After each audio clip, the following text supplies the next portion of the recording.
जब हम लोग छोटे थे तो मम्मी कहती थी बेटा गर्मी ऊन में होती है। बाद में जब गुरुजी लोग बताए टीचर लोग, नहीं बेटा गर्मी जून में होती है, जून महीने में होती है। जब यंग हुए ये कर देंगे, चीर देंगे, फाड़ देंगे तो लोग अरे यार तो गर्मी खून में होती है। अब बाद में जब यहाँ पर पढ़ाई लिखाई करने लगे, एमके सर जी से जब मुलाकात हुआ तो ये कहने लगे न गर्मी ऊन में होती है, न जून में, न खून में। सफलता पाने के लिए मेरे भाई जुनून में होती है। ठीक है ना। तो क्लास 11th के मेरे शेरों शेरनियों, क्लास 11th फिजिक्स यहाँ पर पार्ट 2 चैप्टर नंबर मेरे भाई है डायमेंशनल एनालिसिस फार्मूला मेरे भाई, और न्यूमेरिकल को ताबड़तोड़ कच्चा चबा के खाएंगे। ये पार्ट 2 वाला वीडियो है, क्योंकि हम छोटे छोटे वीडियो लाते रहते हैं। 10-15 मिनट का वीडियो रहेगा ताबड़तोड़ मेरे भाई। ठीक है ना। 2025-26 वाला बैच शुरू हो गया है, हिंदी और इंग्लिश ठीक है दोनों में चलेगा डायमेंशनल एनालिसिस। ठीक है, मतलब बीमी सूत्र, वीमी विश्लेषण वाला चैप्टर है, गर्दा गर्दा मचा दोगी। ठीक है, चलो मेरे भाई करते हैं शुरुआत, और एकदम आलू बैगन के तरह हम लोग पढ़ेंगे इसको ताबड़तोड़। सर जी आपने अभी आलू बैगन क्यों कहा? देख भाई आप मुझे ये बताइए, यहाँ पर 3 आलू है, 3 आलू है, और यहाँ पर 2 बैगन है। बताइए इसको आप ऐड कर लेंगे, जोड़ लोगे? बच्चा कहेगा सर जी काहे जोड़ लेंगे, 5 तो होगा। तो बता मेरे 5 यहाँ पर क्या होगा? आलू की बैगन, आलू बैगन मत बोलना मेरे भाई। कहने का मतलब ये है कि ये जो है समान राशि नहीं है, सेम क्वांटिटियों को ही आपस में जोड़ते हैं अथवा घटाते हैं। तो यहाँ पर यदि होता 3 आलू और यहाँ पर होता 2 आलू तो हम लोग कहते हैं 5 आलू। ठीक है मेरे भाई, एकदम सिंपल भाषा में मैं बता रहा हूँ, एकदम पप्पू को भी समझ में आ जाएगा। ठीक है ना।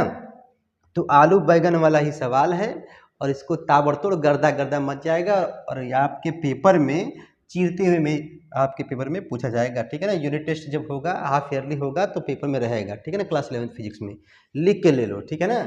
एम के सर जी का वादा है। तो देख भाई यहाँ पर हिंदी में लिखा है और यहाँ पर लिखा है इंग्लिश में। तो करा दिए गए इक्वेशन में, यहाँ पे इक्वेशन है, वही इक्वेशन यहाँ पर है। तो करा भैया ए बी सी का आपको निकालना है बीमा, बोले तो डायमेंशनल फार्मूला। और जहाँ मेरे भाई यस क्या है? डिस्टेंस है, और भाई यहाँ पे टी क्या है? टाइम है। अब इतना बात आप लोगों को आ गया तो आलू बैगन वाले ट्रिक से लगाएंगे ताबड़तोड़, न कोट न सुनवाई, रफा दफा तुरंत होगा। देख भाई, तो ये डायमेंशनल एनालिसिस मतलब बीमा की दृष्टि से क्या होता है, कोई यहाँ देखो जो एटी की बीमा होगी वही बीटी स्क्वायर की बीमा होगी, बोले तो डायमेंशनल फार्मूला। ठीक है मेरे भाई। और वही मेरे भाई सी का होगा, वही यस का होगा। तो इसको ऐसे लगाना, ठीक है ना। आप यहाँ पे लिखना बीमी दृष्टि से, ठीक है, बीमी दृष्टि से, ठीक है ना, बीमा के नियम से। ठीक है ना। आप लोग बोल दीजिएगा अकॉर्डिंग टू डायमेंशनल रूल। ठीक है ना। क्या कहोगे भैया? जो यस की बीमा होगी वही मेरे भाई किस क्या होगा? एटी की बीमा होगी। ठीक है, एटी की बीमा, यस की बीमा इक्वल टू एटी की बीमा, बोले तो dimensional formula of S equal to 80। ठीक है भाई। तो आप बताइए यहाँ पर एस की बीमा क्या होती है भैया? यस क्या है? डिस्टेंस है। तो डिस्टेंस मतलब एल। देखिए यहाँ पर मैंने शुरू में बताया था कि यदि मास आता है, द्रव्यमान आता है, तो यहाँ पर यम लिखना, लंबाई आता है, लेंथ आता है मेरे भाई, तो यहाँ पर यल लिखना। ठीक है। टाइम आता है तो यहाँ पर टी लिखना। ठीक है। टेम्परेचर आता है तो टा लिखना है यहाँ पर। ठीक है ना। तो कहने का मतलब मेरे भैया यहाँ पर डिस्टेंस का क्या हो जाएगा? यल।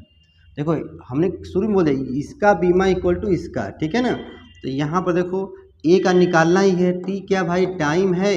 अब बच्चा कहेगा सर जी यहाँ पे मुझे जब ए का निकालना है तो टी को यहाँ भेजिए। तो बच्चा कहेगा sir ji L by T हो जाएगा, और टी को ऊपर भेज देंगे तो पावर प्लस में हो जाएगा माइनस में, मतलब हो जाएगा एल टी माइनस 1 हो जाएगा। ठीक है। ए की बीमा निकल आई। ठीक है ना। ये तुम्हारा आंसर हो गया ए वाला। अब बच्चा कहेगा सर जी बी का निकालिए, तो देखो तो उसी प्रकार हम कहेंगे यस इक्वल टू क्या कहोगे? बी टी स्क्वायर कहोगे। तो यहाँ पे लिखोगे S equal to B T square. अब बताओ तुमको किसकी वैल्यू फाइंड करनी है मेरे भाई? बच्चा बोलेगा बी का। तो यस क्या है? डिस्टेंस है। तो सभी डिस्टेंस का क्या होता है भाई? एल होता है। क्या होता है? एल होता है।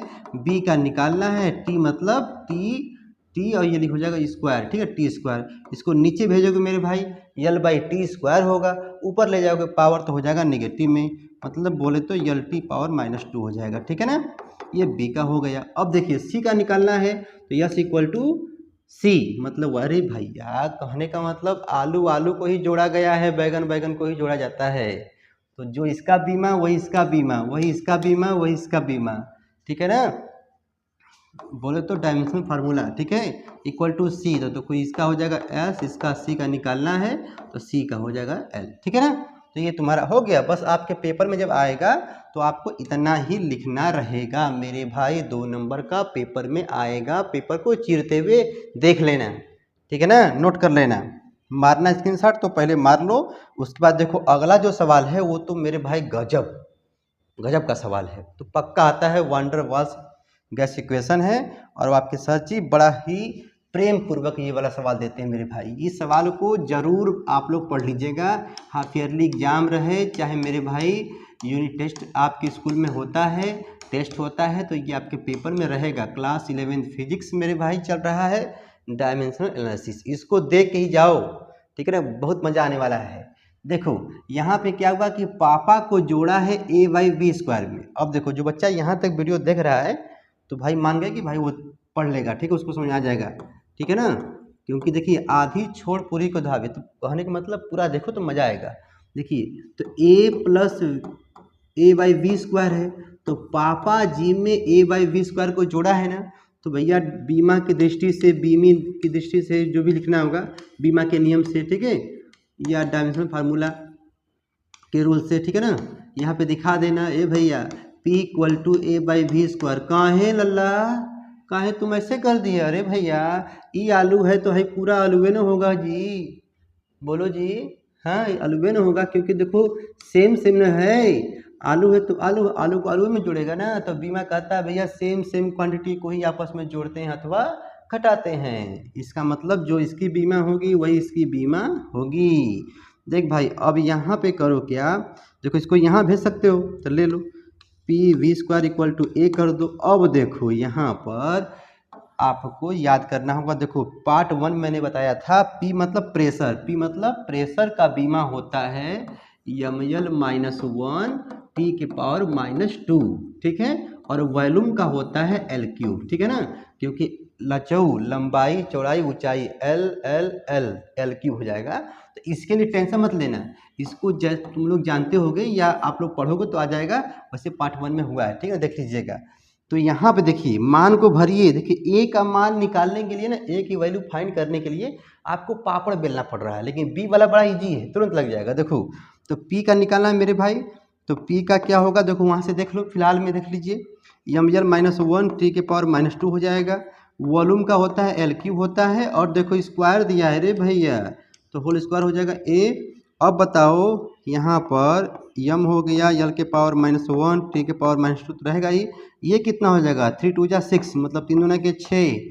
अब बच्चा कहेगा रे सर जी हाई देखिए गजब का ड्रामा हो गया, यम तो अकेले है, यल के पावर देखिए -1 है और यहाँ पे 6 पावर है, तो कितना बचेगा बाबू 5, टी के पावर -2 अकेले है, ये हो जाएगा। तो ये हो जाएगा भैया ए की बीमा, ठीक है, डायमेंशनल फार्मूला ऑफ ए, ठीक है भाई, ए का बीमी सूत्र वो तुम्हारा आ गया, ठीक है।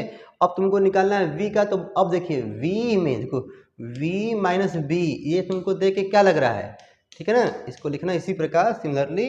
अच्छा इसमें इसको घटाया है, इसका मतलब ये हुआ कि v की बीमा इक्वल टू किसका बीमा होगा, b की बीमा होगा। देख भाई ये हिंदी मीडियम का बच्चा है, ठीक है, और इंग्लिश मीडियम का बच्चा आराम से लिख लेगा dimensional formula of v equal two dimensional formula of b, ठीक है ना। तो इसका होता है भैया एल क्यूब, कैसे सर जी, अरे भैया देखो नहीं लिखे हिंट में एल क्यूब। अच्छा बी का मतलब यहाँ पे हो गया, तो देखो भैया चकाचक यहाँ पे गर्दा गर्दा मच गया, देखो ये भी आंसर हो गया, यहाँ भी आंसर हो गया। देख मेरे भाई ये रात के करीब 9:30 बज रहे हैं, ठीक है ना यहाँ पर, और इस टाइम ये वीडियो रिकॉर्ड हो रही है, सब लोग सोए हैं इसलिए मैं आराम से बोल रहा हूँ, ठीक है, तेज तेज बोलूँगा तो फिर बगल में, समझ लो भाई। ये तुम्हारा हो जाएगा, इसका भी मार लीजिए स्क्रीनशॉट, और मैं आपको 2-4 सवालों का दे दे रहा हूँ प्रैक्टिस सेट, उसको लगा लीजिएगा, ठीक है, मारिए मारिए। एम के सर जी लगाना मेरे भाई मत भूलिएगा, क्योंकि जी लगाओगे तभी चैनल सर्च में आएगा, ठीक है। चलिए मेरे भाई, और आप फटाक से ले लीजिए प्रैक्टिस सेट, रुक जाए 10 से 1 मिनट और रुक जाओ, प्रैक्टिस सेट मेरे भाई, ठीक है ना, घर पे लगाना।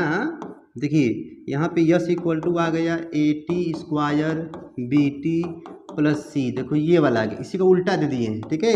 यस क्या है, डिस्टेंस है, ठीक है, टाइम ABC का निकालिएगा, ठीक है ना, ABC का। अब देखिए नंबर 2 में आ गया यस इक्वल टू, ठीक है, AT प्लस BT², ले भाई इसको भी निकालिएगा। अब यहाँ पे आ गया थर्ड यस इक्वल टू, मान लीजिए आ गया हाफ AT², ठीक है, इसमें A का निकालना है, A का फाइंड करना है, ठीक है। देखिए अब कहोगे सर जी ये हाफ कहाँ से आ गया, देख मेरे भाई हाफ कहाँ से आ गया, देखो ये क्या ड्रामा हो गया बबुआ, ठीक है। देखो आपको यहाँ पर हाफ को छोड़ दीजिएगा क्योंकि हाफ का बीमा नहीं होगा, A का निकालना है, ठीक है, A का यहाँ पे निकालना है, बाकी को निकाल लीजिएगा, ठीक है ना। देखो अच्छा रुको लगा दे रहे हैं, तो यस इक्वल टू क्या कहोगे भैया, हाफ AT² कहोगे, तो देखो इसका तो L हो जाएगा, हाफ का बीमा नहीं होगा, ठीक है, हाफ बीमा नहीं होगा, तो क्या बचेगा, A का निकालना है, T तुम्हारा हो गया, टाइम हो गया, तो ये T² है, इसको नीचे भेज दीजिएगा, तो क्या होगा L/T² हो जाएगा, ऊपर भेज जाएगा तो क्या हो जाएगा, निगेटिव हो जाएगा, ठीक है ना। ब्रैकेट में लिखना मत भूलना मेरे भाई, ठीक है, बहुत सारा सवाल है यार, ठीक है ना, तो अपने अपनी किताब से देखिएगा। अभी इस पर मैं देखिए पार्ट 1 में मैंने सिखाया है टाइप 1 बीमा निकालना, ठीक है, और ये टाइप 2 है, ठीक है, टाइप 2 बोले तो पार्ट 2, ठीक है, टाइप 2 में ABC का मान निकालना है, उसी प्रकार टाइप 3 आएगा, टाइप 4 आएगा, टाइप 5 आएगा, चैप्टर खत्म हो जाएगा, ठीक है ना। इसमें न्यूमेरिकल ही है, class 11th physics important question मेरे भाई चल रहा है 2025-26 बैच के लिए, ठीक है ना। तो आप लोग समझदार हैं, नए होंगे मेरे भाई तो अब तक घंटा घंटी दवाई दिए होंगे, ठीक है ना, आप लोग सब जानते हैं क्लास 11th फिजिक्स, और ये चैप्टर का नाम है डायमेंशनल एनालिसिस, बीमी विश्लेषण, ठीक है, हिंदी और इंग्लिश मीडियम बच्चों के लिए। बच्चा चाहे तो इंग्लिश मीडियम का भी बच्चा इसको समझ के लगा सकता है, हिंदी मीडियम का बच्चा तो माशाल्लाह इंशाल्लाह है लगा लेगा, ठीक है बेटा, फिर मिलते हैं।